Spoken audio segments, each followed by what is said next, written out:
Thank you for listening to the Rock Guitar Confidential podcast with Brian and Scott. Today, non-rock guitar players to listen to for rock and metal musicians. We're going to expand your horizons today. Buckle up. Let's go.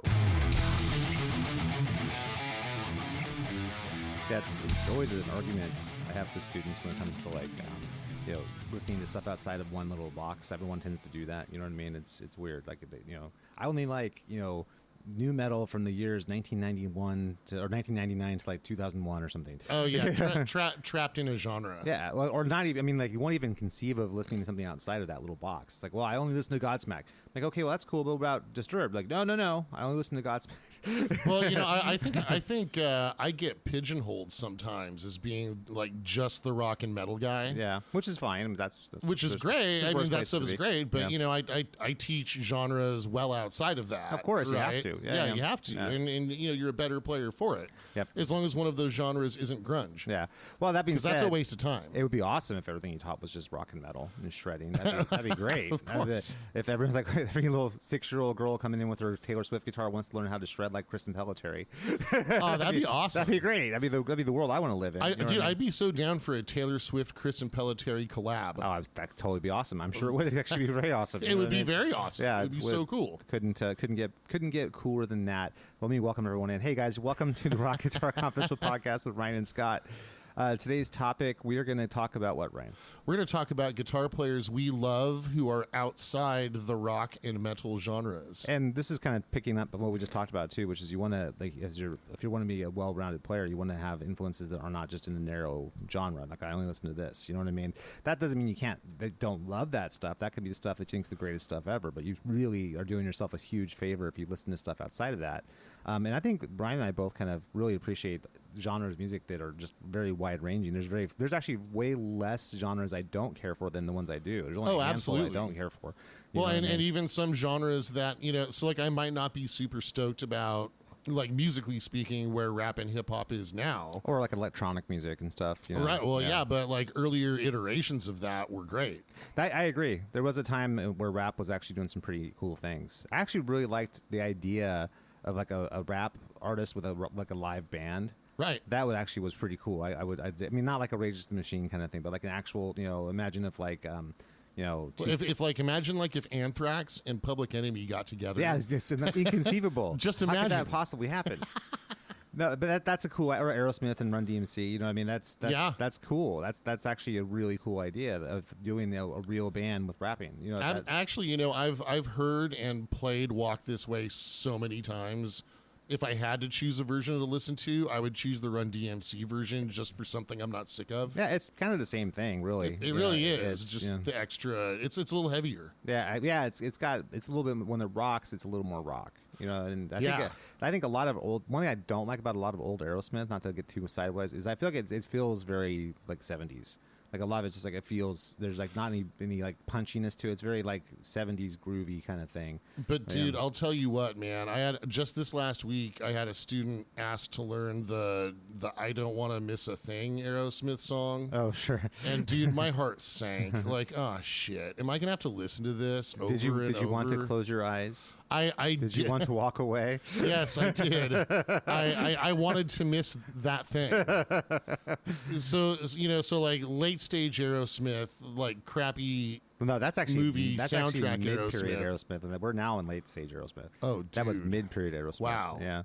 Dude, we're talking like 2000. That was a long time ago. You know what I mean? That's okay. Late stage for Aerosmith. When's the last time they released an album? Maybe like 10. Was that Honkin' on Bobo or whatever? There was like some songs like 2017. Is Honkin' on Bobo like something that's streaming on Disney Plus? Is that the new Star Wars series? No, I think it's like a blues covers album or something like that. They definitely. I mean, like there's a long list of bands who are like great classic, all time great bands who just for whatever reason just decided they're going to phone it in. Although I guess the Rolling Stones are releasing a new record. which is crazy to think. I mean, I know, but that's hey, gotta give them that. They don't have to. They don't ever have to put. No, I mean, I appreciate. I mean, they're definitely not doing it for the money, so I respect that. Yeah, definitely. Just hey, let's do something creative, which I appreciate, especially if you're a classic band. I mean, there's no downsides. To I mean, that, how many more times can they dig up Keith Richards? I mean, well, he's long been among the undead. Yeah, I like the zombie theme. That is kind of good. They could do like a Walking Dead. How has he been cast in The Walking Dead yet? No, funny that you would need no makeup, right? You just walk in, you know what I mean? That would be so great. I also look at that and I think, like, is there? I mean, I guess they're an all-time classic band, but like, is there people who are super fired up about seeing the Rolling Stones play live? Like, I mean, are you asking if there are people still alive who are fired up about seeing there must the Rolling be Stones somebody live? because they're playing stadiums when they go play. So I mean, there must be somebody. But it's like, I mean, I always want to talk like, do you really love the Rolling Stones, or is it just like a cool thing to just check off your bucket list? Like, I saw the Rolling Stones. You know what I mean? Now it might be the venue's fault, but I saw Rolling Stones at Arco Arena in Sacramento in I think the late '90s. And it was the worst sounding show I've ever seen. Yeah, I can see it. It only stands out for how bad the sound was. Mm-hmm.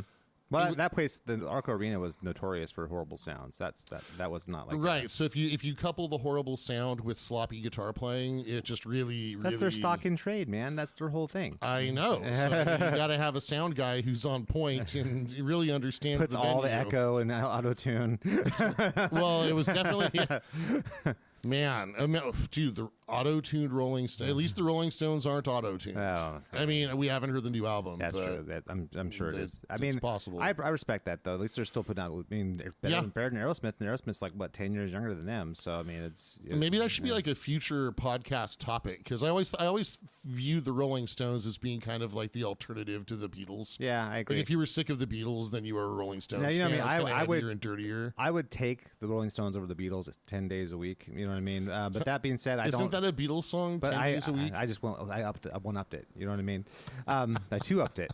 Nice. But I would take the Who over any of them. So I was just about to volunteer the Who. Yeah, I mean, for sure. Hell, I would take the Kinks over any of them. You know what I mean? Oh, I'll take the Kinks over all of them. Exactly. I mean, the Who and the Kinks to me are like neck and neck. I love the Who a lot. All those bands from that time period. I'm gonna pick the Kinks. Yeah, Kinks are great. Yep. No doubt about it. You know? I know, you would think I would choose the Who. I've had this conversation with my friend Rich off and on for years. About who's better, the Kinks or the Who? Well, there's just something about Pete Townsend that I just don't like. I don't know what it is. You should let his love open the door. I should let his love open the door. And actually, I like that song. I don't know. I just it's sometimes you just can't tell. There's just like I have this weird, unexplainable ick about. I get you. It has nothing to do with his hard drives. I just think that the Stones, I have. They kind of have one gear. They just do the one thing, and I feel like the Who is a lot broader. They do a lot of different things. You know what I mean? Well, when you're traveling on steel wheels, then you don't want to have a lot of gears because then you could really, you could really ruin the traction. And you could argue of those wheels. You could argue the Kinks were like the first like heavy rock band too. You know what I mean? For their time, they were like pretty heavy. You know what I mean? For what they did. You know what I mean? Well, I mean, you really got me. But I mean, but also the Kinks sort of didn't take themselves too seriously. Yeah. So some of the playfulness that we saw in Van Halen, I think you can see that also in the Kinks. Totally. Songs like 8 Man and shout out to my buddy Pat for loving that song so much. Well, anyway, I think that I think we all agree that the Beatles are like the Nirvana of the British invasion, right? They're like by far the most popular band. Okay, but I mean, like them or not, the Beatles were good at music, and so they can't be lumped in with Nirvana. I mean, in the sense that of all the bands of that movement, they were probably the least interesting band. Let's put it that way. Of that, that's kind of what I mean by that. Doesn't mean Nirvana is nothing close to the Beatles. I agree with that. I mean, that's But that being said, I'm just making the analogy. If there's this group of bands that represent this movement, of that group, they're the least interesting, and yet by far the most successful. You know what I mean?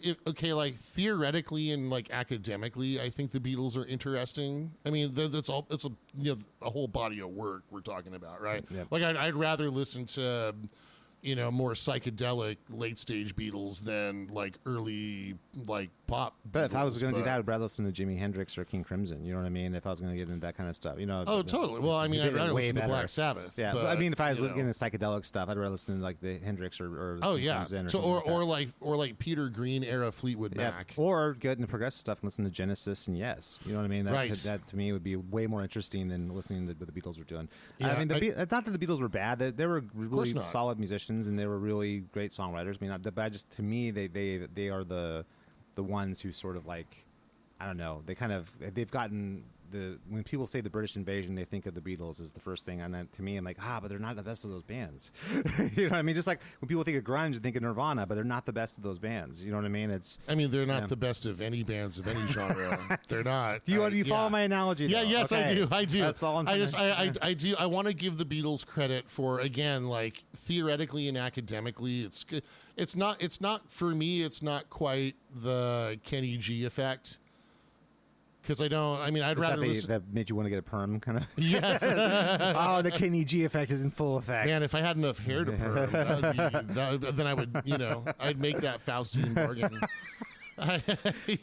You can have all your hair back, but you have to play Kenny G. You've got to listen to. By the way, Kenny G, anybody yeah. listening to this who doesn't know who Kenny G is, Kenny G is a pop saxophonist who played soprano sax in like the late 80s, early 90s. He made a bunch of very successful, like multi-million selling instrumental, If you've ever taken a cool ride- jazz records. If you've ever or hot AC, hot adult contemporary. If you've ever taken a ride in an elevator, you've heard Kenny G. Yes, or waited online for the dentist office or something, or been online with your insurance company to change or update your address. You've definitely heard Kenny G. So Yes. But, that being said, I've seen Kenny G actually go to town a little bit, and he actually is a much more. He's just a guy who knows where his bread's buttered. He's a great musician. He's like, Yeah. okay, I could play. Oh, yeah. This is the old joke, jazz musician plays 1,000 chords for 4 people, and then a rock musician plays 4 chords for thousands of people. Right. Well, I mean, if you're Angus Young, you play 3 chords. Exactly. You know Yeah. what I'm saying? It's like Right, yep. that's the thing. All right, then we've kind of tiptoed around our subject. Let's get into our non-rock guitar players that you should listen to if you're a rock player. Yes. So you want to go first, man? All right. Well, so I'm gonna go John McLaughlin. Okay, great choice. Yep. I mean, if you had to pick probably just the one single, regardless of genre, best living guitar player. Boy, that's a tough one because that's such a subjective. It thing, is. you I what know. mean? It's totally subjective, but Complete player, very good player. very good player. Yeah. And I mean, that sounds like an understatement here myself. He's a very good player. He's a fantastic, phenomenal player. I mean, his delving into Eastern sounds, his collaborations with Ravi Shankar, Shakti, all of that stuff. I mean, if you really want to, if you want to use the guitar as a portal to experience the way the rest of the world, or other parts of the world anyway, experience and understand music, John McLaughlin is a great bridge into that. dude, the acoustic record he did with Al Di Meola and Paco de Lucia too. Was that like Friday Night in San Francisco or something? I want to say. Yeah, well, that was the live album. Yeah, Yeah, and so then, good. Yeah.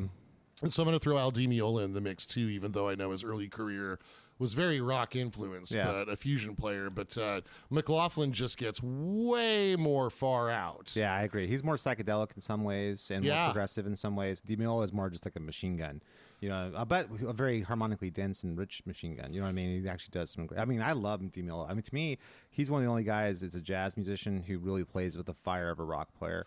He really plays Right. with a lot of attitude. You can feel it. You know what I mean? And I think Oh, that's dude, why rock yeah. players dig his playing so much more. Is he's got like this ballsiness to his playing that other jazz guys just don't have. You know what I mean? And I love Di Meola. Yeah, Always his have. first 2 or 3 albums, it was Les Paul into Marshall Stack. Totally, exactly. Right. Yeah, Yeah, Race you know, to I- the Devil on a Spanish Highway and stuff. You know what I mean? Yes. For Such sure. good stuff, Yeah, man. and the stuff he did- Mediterranean Sundance is Yeah. the track off of Elegant Gypsy. Well, but to me, that's that he was popularized. with Return to Forever. He was kind of like in that whole Mahavishnu, kind of movement that was there. I can't believe I'm spacing on. So then if you want to bridge into Di Meola, So 70s and- fusion, basically. Yeah. Yeah, if you want to bridge into 70s fusion, listen to Jeff Beck. Is it Wired? Wired. Yeah. Yeah, listen to Wired. Well, Blow 'cause- by Blow, you could actually kind of put in that group too. You know what I mean? Although it's a little more rock. Right. Wired is a little bit more fusion. Well, Wired has Jan Hammer on it, Yeah. playing keyboards and synths. And Well, Jan Jeff Beck Hammer, famously didn't write, so every time when he had Tony Hymas in his band, he was actually the keyboard player typically would write the tunes. Okay, and that then makes Jeff perfect sense. would go in there and do his amazing Jeff Beck thing over the top of it, sort of thing. And yeah, I agree with that. That was sort of like the more, and then you could throw in stuff like the Larry Carlton and Lee Ritenour stuff that was put out that same time, that mid '70s kind of fusion stuff. Yeah. Those guys, I put back Lee Ritenour and Larry Carlton in more like this sort of palatable fusion, where they were writing melodies and stuff that were, Mr. 335, things like that, that people could kind of grab a hold of a little bit more. A little more accessible. Yeah, if you get into the Matt Vishnu stuff or the Return to Forever stuff, it's not that they didn't have moments where it was accessible, but it was very progressive. It was very out there. You know what I mean? What I love about it, and for all your guitar players out there listening to our podcast, what I love, it demands something of you to access. For sure. And it doesn't come and give it to you like on a silver platter. It's like, we're going to kind of take you on this trip, and along this way, you're going to find these amazing things to check out. Yeah. But it's not going to be handed over to you. It's not, here's not the hook, and then we go to the chorus, 2 minutes in or whatever it is. You know what I mean? Well, and really all that jazz fusion stuff, too, with all the, and again, I'll point out, so Jan Hammer, this keyboard player, right? So if you ever heard the Miami Vice soundtrack, you've heard Jan Oh, Hammer. Jan Hammer. Yeah, perfect. Exactly. Yeah. So his sound is also very attached to the time period. Yep. Right. So probably the biggest, if you're going to get into Return to Forever, if you're going to listen to the early Al Di Meola stuff, and if you're going to listen to the John McLaughlin stuff, like the more specifically John McLaughlin, not necessarily the Shock T stuff or the stuff he did. Yeah, with the solo Shankar. albums. Yeah, the solo albums. Yeah, so the keyboard sounds are going to sound a little dated to your ear. Yeah, I mean, the whole production is going to sound a little dated to your ear just because it is. You know But what I mean? stick with it. It's worth it. I mean, Al Di Meola taught a whole generation how to alternate pick. Yeah, it's true. Well, it made it important. Yeah. For sure. Now, in that same jazz world, I would definitely throw in Wes Montgomery as a jazz guitarist that people should listen to, because I think Wes Montgomery, as much as this might come off as kind of an insult to say this, I think he was kind of the godfather of the cool jazz thing, because Wes Montgomery would sort of, smooth jazz. It was very smooth, but he would play melodic lines that were very rhythmically interesting, and it was over relatively dense harmony. And then he'd play these really sort of tasteful solos. It wasn't like he was just going out the whole time. You know, and he was playing a lot of in stuff, but really melodic. And it's not like he wasn't dealing with the harmony in the way jazz musicians deal with the harmony. But he was to me, I listen to Wes Montgomery, and I think of a guy like George Benson as sort of his grandson, if that makes sense. They kind of are kind of cut from that same cloth, of that sort of smooth melodic sort of interpretation of jazz, you know what I mean? But there's still all the chops in the world, but to me, that's sort of to me, when I listen to jazz, that's the kind of jazz I like to hear. You know what I mean? What was your next one? Yeah. Oh, well, I mean, if you want to talk about playing out, then I'm going to volunteer David Torn. And brother of Rip, right? Right, of course. Yes, right. Rip had the acting and comedy career. Yeah. So I discovered David Torn again in sort of like the mid-late 90s. So I remember, I think it was NAMM 96. Oh, really? That Lexicon debuted the Jam Man. Yes. So everybody out there that has a Boss RS2 looper or any kind of looping pedal. TC Ditto or something. Yeah, something like that. Yeah. Well, in 1996, that was hot technology. Yeah, well, brand new. Brand new, right? That's rack mount, wasn't it? It was. It was a single rack mount Lexicon Jam Man. Yeah. So David Torn embraced that immediately, right? And released some albums where it was just, he would just create loops, and and then increasing in complexity as he goes forward through the songs and the tracks. And I can't think of a more outside yet interesting application of guitar. Yeah, it's intellectual, definitely intellectual, but very cool. I mean, yes. I definitely. And didn't he play with Bowie at one point, David Torn? He probably did. I do. I kind of lump. For some reason, I feel like him and Reeves Gabrels. Yeah. I have another. Reese Gabriels is a real guitar. Oh, you know what? God, he's great. I always thought he was kind of like an out there kind of guy, and then I heard him just plug in like a Les Paul into a Marshall. I'm like, oh, he could really play. Oh, he's the real deal. He doesn't need anything. He could just plug right in and kick your ass too. He's, it's like that guy's a monster. And I'm not sure what he's doing these days. I mean, yeah, I don't know. I probably have him associated with David Torn because David Bowie's Earthling album came out the same year. Yeah, I had that album. That was actually a good album. Such a good album. Is that the one that has "I'm Afraid of Americans" on it? Yes. Right? Yeah. That's a good album too. I mean, I saw them on Dead Man Walking. I remember I saw him on song. Letterman or something with Reeves Gabrels, and I'm like, this is killer, man. He's playing the Parker Fly and stuff. Oh yeah, total forward-thinking guitar player. And man, I remember again, I think I read an article somewhere. At the time, it was the most advanced recorded album in history. Like all the techniques they use. Like, dude, the band used in-ear monitors at rehearsal. That's crazy. It was I just remember learning about all of this again back then. Yeah. Thinking, dude, whoa, this is cutting edge guys stuff. are not embracing like, hey, we're just gonna go in a room together with like 2-inch tape going or something, which is fine too. That's cool too. But that's interesting how that works. And they were using like cool analog synthesizers, but there was also awesome rocking guitar and live drums. That album is a real treat. Yep. Okay, so next in the hopper is another fusion player, Alan Holdsworth. Not a rock player by any means, but a guy who just. It's almost indescribable with the way he plays. There's nobody else who's ever played like him before or after. Yep. He's got a completely unique voice on guitar.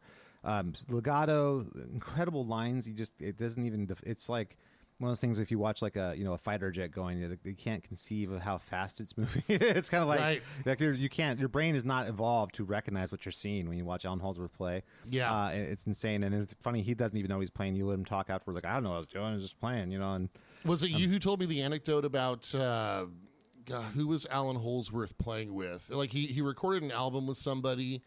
But then he was going to go do his own thing and not do the tour, so they brought in another guitar player. Like, I think Rusty Cooley told us that story. Oh yeah, Rusty Cooley told us that one. Yeah, that's awesome. I mean, but he's unbelievable. But I mean, because his playing is so unique to himself and his approach is so. I mean, I'm not sure how much you can glean without basically trying to sound like an imposter, from that. But there's certain things like the legato, the intervals. Those are things that I think you could definitely grab a hold of from his playing. Yeah, and I think harmony, obviously, the very interesting and dense harmony. I think partly the overarching message to everyone listening too is, I mean, I would say the same thing with a lot of what McLaughlin does.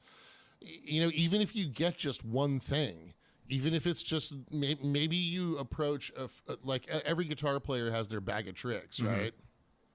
Maybe if it helps you create a new iteration of an idea that you like, right? If it's just one thing. Yeah. If it's just one thing that you get from one of these players that are kind of outside your usual wheelhouse, then you're better for it. Yeah, I think that just reacting to what they're playing makes you feel, and trying to sort of how your version of that is the way to do that. Rather than like, I'm going to go steal those licks verbatim. It's like, well, no, how does that make you react? Yeah, exactly. So we're not talking about, what we aren't talking about is, going to Ultimate Guitar and typing up John McLaughlin and then trying to read a tab off of. Good luck on that, by the way, finding Alan Holdsworth tab that's actually right. You know what I mean? Yeah, where some dude just tabbed out. I mean, who knows? But I'm guessing that any player that is good enough to do that isn't going to tab something out for free and throw it on Ultimate Guitar. No, of course not. Yeah, it's a bathroom mall, people. They should get paid for their services.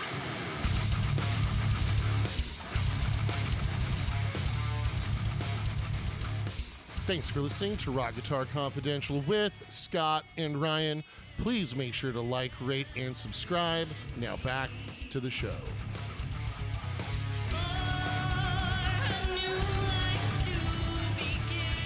Another guy in that fusion wheelhouse that I think is a very forward-thinking player in terms of technique is Frank Gambale. Yes. He's another guy because his use of economy picking and sweep picking, but not like in the Yngwie sort of way, very different sort of jazz fusion specific way of approaching those techniques, which is really, really interesting. He'll play runs that have very dense harmony, having like thirds and sevenths and augmented fourths and flatted ninths and stuff like that in the run. He's playing that kind of stuff, but still, I would still put him in that sort of accessible. He's not like really out jazz sort of thing. It's much more sort of in jazz. Yeah, I've actually got I have a Frank Gambale method it's just dedicated to the 7 modes of the major scale. Yeah, is that modes No More Mystery? Yeah, that's right. Yeah. Modes No More Mystery. I remember seeing that when I was a student in MI. I'm like, oh yeah, It wasn't a mystery now. I totally understand. It's totally not mystery. Now I know. I'm Yeah, going to school to modes. do this. Yeah, it's like It's the major scale starting on a different scale degree. Thanks, Exactly. Frank. Well, yeah, back Yeah. then, I can tell you that it was very hard. I mean, my own experiences as a student, finding a guitar instructor who knew anything was very challenging back then. That's why it Oh, seemed that. so mysterious. But and then everyone, sort of half knew it, and they teach you their half knowing of it, and so I get it. That makes sense. So There was a mystery to be dispelled. Yes, But and- even in that method, I can think of a couple of approaches Yep. that I've integrated into my playing. Right, Yeah, yeah. Like nobody else would know it was a Frank Gambale thing that inspired me, but I do. So Yep. thanks, Mr. Gambale. yeah, exactly. I remember I had his instructional video. That's it was actually a VHS tape. Monster licks and speed picking. Yeah. I remember having that and studying that. He was a very economy picking kind of dude. I really respect his affinity for the color yellow. That's back true. In the day, Yes. that canary yellow Ibanez. He played the S Saber series. guitar. I mean, it was cool. It was Super cool. Very cool back in the day. It was for like sure. it was like a Ferrari or or it was an Ibanez. So it was more like an Acura NSX. Yes, but still very cool. Still very cool. Yeah, exactly. Awesome. So I who's mean, next? the VGA is like a Ferrari. Yes. All right, so the VJ is more like would it be like a souped up Peugeot? no, it'd What's be a like good- a Lotus or something. That's probably a better. Aren't Lotuses kind of more British? Well, okay, it's French. You're right, Peugeot, but Peugeots aren't good. So Well, I mean, some are. All Just, right. You know, fine. It's like an awesome French car. I like Peugeots.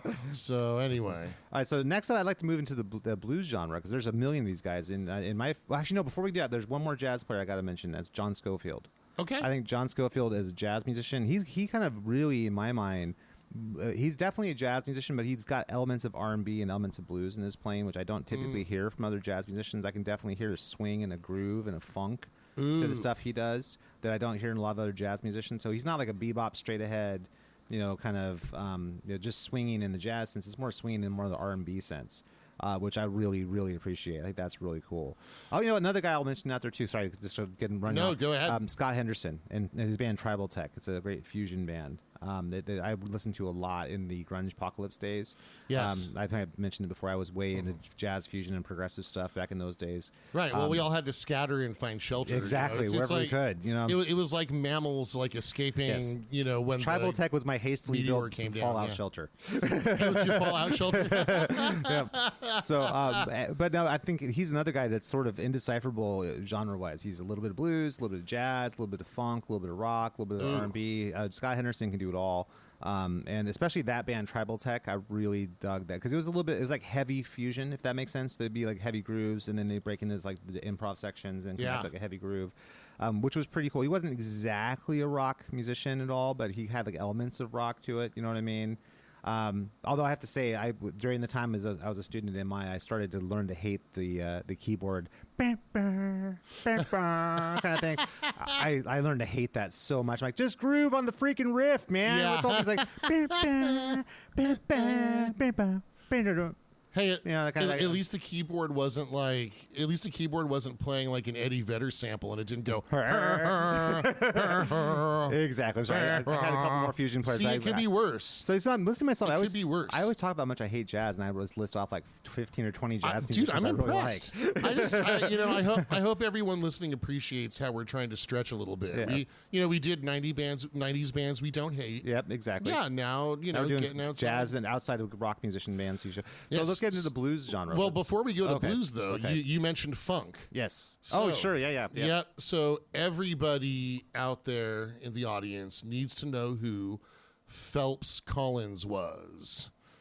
Yep. He actually is the one who invented the glass that you put the cocktail in, like the Collins glass. I'm sure there were plenty of those around, except there was probably LSD in the drink. So Phelps played guitar for James Brown in the JBs. So great, man. Yes, so his brother is Bootsy Collins, and everybody knows Bootsy at least from Groove Is in the Heart, the D-Light thing. Yeah. But I mean, Bootsy had his whole solo career. So Bootsy and Phelps, right? Yeah, so very famous, funk artist, Bootsy Collins. Arguably one of the most famous living funk artists. Oh yeah, totally, man. And think like early James Brown, right? Like Love it. the Papa's Got so a Brand good. New Bag era James Brown. Yeah. Well, eventually his band wanted a raise, so you didn't want to ask for a raise from Soul Brother number 1. No. That's a bad idea. Yeah. So he fired his whole entire band and he hired the guys, the Phelps and Bootsy, yeah. right? They already had like their own. I think he like had them open up for him or something, and then hired them to be his band. Sure. So so the JBs were born. Nice. So like Sex Machine, Hot Pants, Yeah, pretty much the entire lexicon of what we consider funk guitar to be. Absolutely, man. Yeah. It is, and so it's I've noticed over the years it's challenging to teach rhythm. No, for sure. Yeah, and it's actually funny from what you're actually playing note wise perspective. It's actually pretty simple, but it's like the groove and how the technique of the strumming works, and so that's something that you have to feel it. And if you can't feel it, you have to painstakingly count it. And that's right. That's and if you have to painstakingly count it, you're kind of not getting it. Yeah, it's true, but you can get it. I've had students before who couldn't feel it. Then you just say, okay, let's slow it way down. Let's count it out. This is a 16th note. Here's what we're hitting. You know what I mean? And you can kind of get there. Absolutely. So you can sort of either just feel it like intuitively, or you can just brick by brick build your way up to it. So for anybody, and I think the word funk gets bandied about a bit loosely. Yes, it does for sure. Okay, so here's what funk is. It's all about the one. Oh yeah. You put the accent on the one. So listen to any of James Brown's output from that period, and listen to how the band emphasizes the one. Yeah. Meaning when you're counting 1, 2, 3, 4, 1, 2, 3, 4. Yeah, the so one part. 1, 2, and 3, and 4, and 2, and 3, and 4, and 2. You know what I mean? And then everything else is a syncopated accent. Yes, and everything else is a syncopated accent. So if you really want to explore rhythm, then you got to listen to James Brown and listen in the way that because it's also syncopated. There's a little bit more room for harmonic content in the chords. Yep. So that's why and they're typically punched. It's not they're just the chord ringing over the whole thing. It's like a punch of that chord. Right. It's a punch, but when that chord comes in, it's not just a power chord. It's you're going to hear a lot of E7 sharp 9, the Hendrix chord. Yeah, and sevens and nines chord, and sevens and nines. Yeah, I was going to throw in another guy, chords. and that was Ernie Isley and the Isley Brothers. Yeah. That's which is sort of more soul, I would say, than funk, but the same sort of thing. It's like part jazz, part funk. That kind of the way that they're playing. Really love. I'm a sucker for old school soul and funk. I really am. Like totally late 60s through like mid 70s, maybe late 70s, like old soul and funk. Like totally. I love Aretha Franklin. I love Marvin Gaye. Yeah. That stuff is fantastic. I mean, incredible. Al Green. That whole thing. And then James Brown, of course, in there. Parliament Funkadelic. Also good. I love Rick James. Even like the love Supremes, man, and like Commodores. I love that stuff. Man. Oh, dude, Kun Funk Shun, Bay Area band. Oh, dude, totally. there's best lyric in a song so Kun Funk Shun has a song called "Got to Be Enough," and they've got the best lyric from any song ever. Like all other lyrics from all songs in all genres pale in comparison, right? So it's something like "Got to be enough, girl. Think about it. I want to be your stuff, girl. Think about it. Yeah, I want to be your stuff."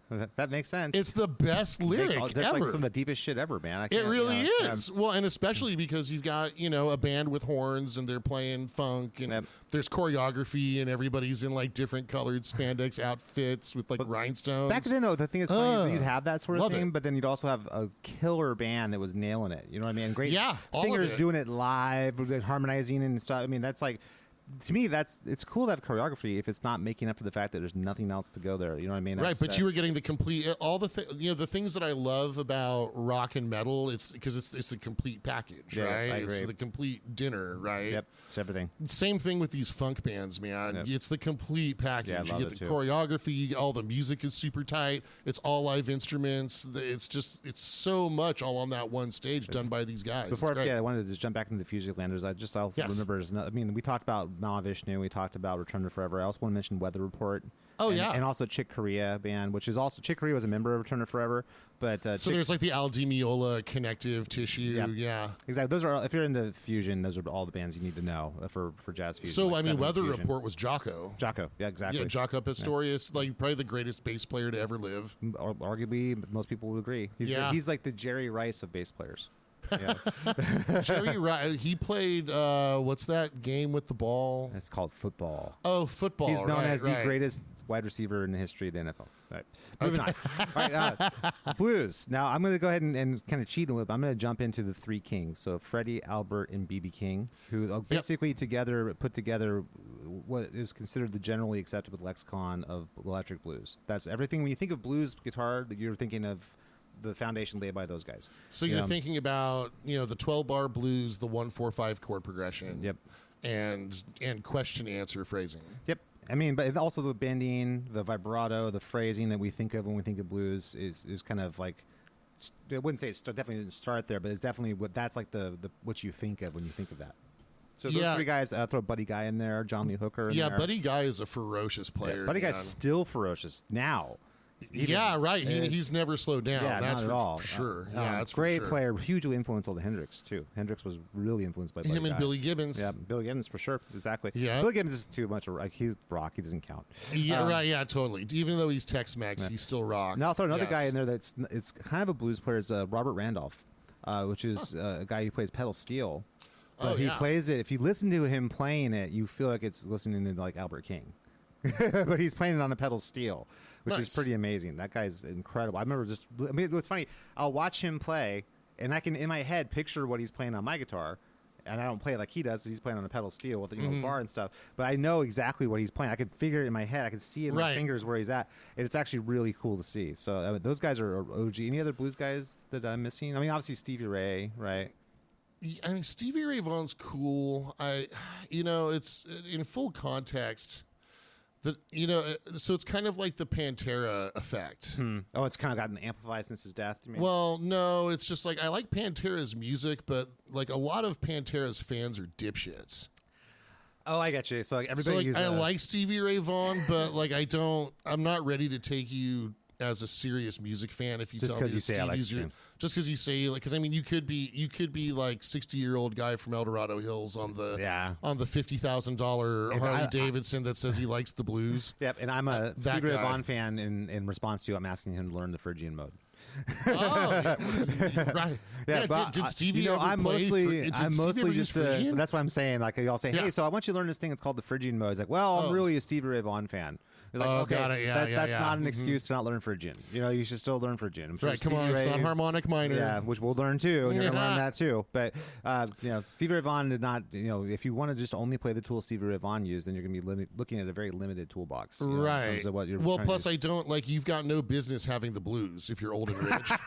Like I'm sorry, you don't have the blues. Yeah. Like your new Corvette Z08 tells me that you in fact do not have the blues. Sorry, hey, pal. He's no on his blues for you. Trophy wife, man. You have any idea how hard it is breaking a new trophy wife That's at 62 rough. years old? You know what I mean? That's rough. She's like 30. She's go home and roll around in some stacks of $100 bills, and you'll feel better, the right? Paper cuts, the making bleed, and he's all got the blues now. Yeah, like you don't get those are crisp bills I was rolling in. I mean, listen to like Robert Johnson and Muddy Waters, and Howlin' Wolf. There's like so many great blues players. Like if you're like paying if you're at the local like long stay motel on Watt Avenue paying your rent a week at a time, then you should have the blues. Yeah. Then you have the blues, and I'd be like, oh, okay, you must see something in Stevie Ray Vaughan that I don't see. That being said, I'm not going to judge the artist by the fans. I think Stevie Ray Vaughan was fantastic. I've seen. He was great. I've got a bunch of his live records. I've seen the Austin City Limits thing he did where he was just crushing. Just great, killer player. Great player. You know what I mean?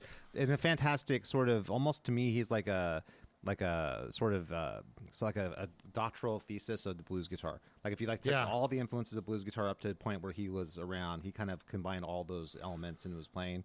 You know what I mean? That to me is I think one of the coolest things about Stevie Ray Vaughan.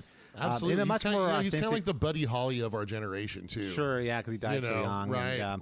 And I think of Bonamassa as much as I think he's a great player. It's it reminds me of like Stevie Ray Vaughan. It was like having a Fender Twin and an AC30 and a Plexi Marshall on stage playing at the same time. What Joe Bonamassa reminds me of is like a Line 6 like Spider, like where you can dial up the different kind of sounds that are pretty close to all those things, but he's not the real deal. You know what I mean? I don't dislike Bonamassa at all, and I hear he's a super nice guy. No, I don't dislike him either, but and he's worked his ass off for what he's got, and he can play. That, I give him totally play. Yeah. musically speaking, like anything that he does that I think sounds cool is stuff that Eric Johnson does. Yeah, And or so- other guitar players like Doyle Bramall or something like that does the same sort of thing with less acclaim. Right. You know what I mean? Although for a student, if you're, I think one of the challenges with using the pentatonic scale musically is to smooth it out. Right. It's- or to not be in that same world that everybody. I mean, to not get that redundant sort of every lick that's ever been played kind of sound. Is the hard right. part. Avoid the Santana trap. Yeah, exactly. Yes, well, avoid the Carlos neener Santana neener trap. lick must be avoided at all. It points. must be avoided Yeah, at all costs. exactly right. Yes. All right, so let's move into a genre that I actually really love, and that's country. As far as country guitar, now Okay, cool. Okay, I just want our listeners to know I'm going to be heading to the bathroom. I'll be. there's a lot of great country players. Now, I'm just going to head downstairs. My and- gateway to this was one of my instructors at MI, this guy named Steve Travato, who was a great dude. I got along with him fantastically, and he could play anything. He was my first teacher that I ever had who could literally play anything. Like I say, hey, there's this Yngwie thing. He busts out this Yngwie thing. Okay, here's this Return to Forever idea, and he could play it. Here's this funk thing. He could do it. But Yeah. the thing he did that blew my mind was the country stuff he did. I'd never seen anybody play like that. If we're before. talking strictly about country guitar playing, then yeah. That's what I'm talking about. Yeah, I mean, and Steve's use of pentatonics and arpeggios and doing extended arpeggios, but using hybrid picking to play them instead of sweeping or alternate picking. I had never seen anyone doing that with that kind of facility before in my life. It was insane. So I remember cornering him and saying, "You guys show me how to do this." Right, well, just the knowledge of the chord and arpeggio knowledge is just on point. Very unusual use of pentatonics and open strings and, Yep. and using the banjo roll concepts and very unusual plays. It just So finger picking, hybrid picking, hybrid all picking those techniques. up the Yeah, walls, incredible totally. hybrid picking. So, and then you dig a little deeper and you find out, there's other great players. I mean, obviously the godfather of country guitar to most people is Danny Gatton. Yep. Albert Lee, I put in that group too. Even though he's an Englishman. Yeah. And then you've got, of course, Brent Mason, another amazing guitar player, studio guy with so many credits. He's kind of like the Steve Lukather of Nashville. Dude, Brad Yeah. Paisley's a great guitar player. Great guitar player, Man, yeah. I wish he played in music that didn't have any words Yeah. ever. Well, I mean, he's fantastic though, for sure. Yep, totally. Dan Huff, who's also a guy that plays a lot of country records, who's one of my favorite guitar players of all time from the band Giant, the rock band Giant. Oh yeah. But he's become a Nashville producer. Wait, is and- he the lefty guitar player No, from he's Giant? nope. He's the right guitar player. Okay. Yeah, he's a monster. He's the guy that will blow your mind with his tone and his chops. Nice. In Giant. But anyway, he became a Nashville producer in the Grunge Apocalypse times, and then he'll play solos on Carrie Underwood album. Or The play- Grunge Apocalypse and the Garth Apocalypse. But we know what he does is so tasteful. I mean, he's definitely really a rock player, but he knows the lexicon of country playing, and he plays so cool. around it, so it still kind of feels country, even though it's essentially rock. But he's got bending and vibrato and picking attack of a rock player. Nice. You know what I mean? It's incredible, and I don't know that stuff I find really interesting. I think it's difficult to introduce that into the metal world, to have that country kind of thing. I mean, I'll do it every once in a while. There's examples of Zach Wilde's playing where you'll hear some of the country stuff in there. yeah, but to me, Kristen Pelletieri actually has some country licks in his playing. even the solo to Inner Sandman, not Inner Sandman, I'm sorry. Because that solo sucks. Master Let's pick on the- Puppets. There's a section in okay, Master Puppets cool. where there's like a bluegrass thing happening in it, which is kind of cool. You would never have thought that would fit in that song, but it totally does. No, that's good. I'm Yeah. glad we got back into Yeah. Metallica territory from Metallica because the solo in Enter Sandman is awful. No, I was just thinking famous Metallica song, Master Puppets. But yeah, anyway, Metallica, not Metallica. it's challenging. It's challenging to work the country thing into the metal world, but it can be done. And I think even if you didn't work it in the metal world, having those chops under your fingers will take your playing to unexpected places. Absolutely. You know what I mean? Where we wouldn't naturally go. Like the sustained bends, and then and then using the playing pedals, melodies underneath your bends, hybrid picking, yeah. open strings, Yep. that kind of thing. That's just stuff that's it's you probably wouldn't think to do. Another guy who does some of that stuff is Warren DeMartini. Yeah. He'll actually throw that stuff in there too. I mean, it really sounds uniquely like Warren when he plays it, but it's really cool to see it done. You know what I mean? And What's really great about life before the grunge and Garth Apocalypse was that popular music had such a blending of styles. yeah, it's true. And it was like you hear great, stuff in every genre too. There was actually good music happening everywhere. You know what I Yes. mean? I don't know exactly what happened. When we said, you know what, we should just keep the terrible parts and get rid of the good parts. Someone decided this. I don't know. Yes. Someone was well, again, like good music is expensive. That's true. I suppose that's true. Crappy I suppose. music's cheap. So, So, I think, long story short, though, what we're trying to accomplish with this podcast is we're trying to just let people know that as much as there's not any more staunch metal dudes than Ryan and I. you know, that we both love and appreciate a lot of them. We're not even, there's other styles, you know, we can get into some world music that's pretty interesting and stuff. Yeah, definitely. But we'll probably do a part 2 of this, like of non-rock players to listen to. Yes, we didn't even talk about Nile Rodgers yet. Yeah, exactly. So, There's you so know, many, like disco, guitar in disco, Yep, totally. Chic, all that stuff. Man, You're right. So good. So we'll come back and talk about that on another podcast in the future. In the meantime, Yes. guys, well, basically, just, you know, open your horizons up. Don't try and, you know, one thing I would say is don't judge how useful this is going to be to you. Don't say to yourself like, well, I'm a metal player or I'm a rock player. I don't use this kind of thing. I don't like that kind of music. A lot of times that's just excuse making for your feeling inadequate because you don't know anything about that style. And all that does is it holds you back. If you have that attitude, you know, just be open to learning new things. And yes. you know. And especially with like the jazz fusion stuff again, you know, listen, it's going to take some. It'll feel like an acquired taste. Yeah, it will. Right. It's like if you enjoy whiskey, I guarantee that, you know, when you first tasted it, it wasn't what you expected. Or coffee, same thing. Or coffee, yeah, totally, no, man. it's Yeah, like- absolutely. Or like escargot, yeah, exactly. snails, Yeah. or like cow intestine. Exactly. It's not what you think it's going to be, and you You know, have to typical- have it in the right context, right? Yeah, try the new McDonald's cow intestine. You know, or the first time you eat like monkfish liver, Sure. or sea urchin, right? You have to try it a couple of times, and then you understand why people eat it. Yes, exactly. Right. I'll go with that for sure. Or deep fried shrimp heads. Oh my good Or, lord, dude, I'm starting to get Are hungry. we trying here. to This is like great? Let's let that go there. But all right, so, So- he's not right. Yes. He's not wrong. He's not. Well, he's of course right. I'm right. He's right. He's not wrong. Have you been talking to Misty? Did she pay you to say that? The key is just to be open Yes. about stuff and not. I think honestly, this is something we've talked about before on this podcast. Taking the approach of being like a student's mind. Like, don't assume you know everything. Don't assume that you know you only have this limited thing that you can use stuff with. There's a lot more uses for things than you might think. Don't be closed-minded. This is Yes. something I'm not some high and mighty. I was very guilty of this myself when I was younger, and I look back at it now and think, man, look at how much more work I put myself through. I could have gotten way better way sooner if I just had more of a student's mind attitude about it. I'll say one of Yeah. the best things about growing up at guitar player music when I was a kid is that I had the older guys like feeding this stuff to me. Yeah. I mean, actually, that's also how I got into a wide variety of foods and cinema and, you know, not just music. Yeah. But these are things that you have to. It's going to take some work on your part.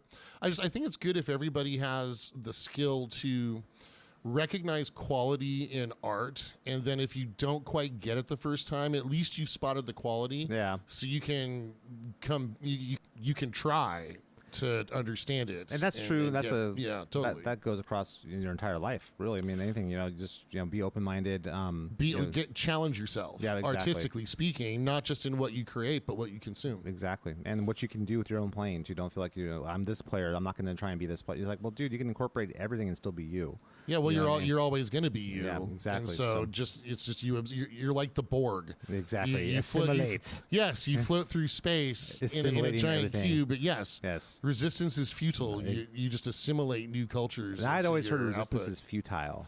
Yes, it is futile. Yes, that's right. So become an art Borg Exactly. and assimilate some art, folks. Exactly. And thank you so much for listening to our podcast today. Please make sure to rate and subscribe to this podcast. Also, check out www.xagesband.com to hear all the latest updates on our music and our releases. And even this podcast is going to be updated on there as well. That's right. That's www.exagesband.com. And you can also get the links to our socials on that page as well. And please follow and subscribe as well. And we'll catch you next time. Thanks so much. Peace.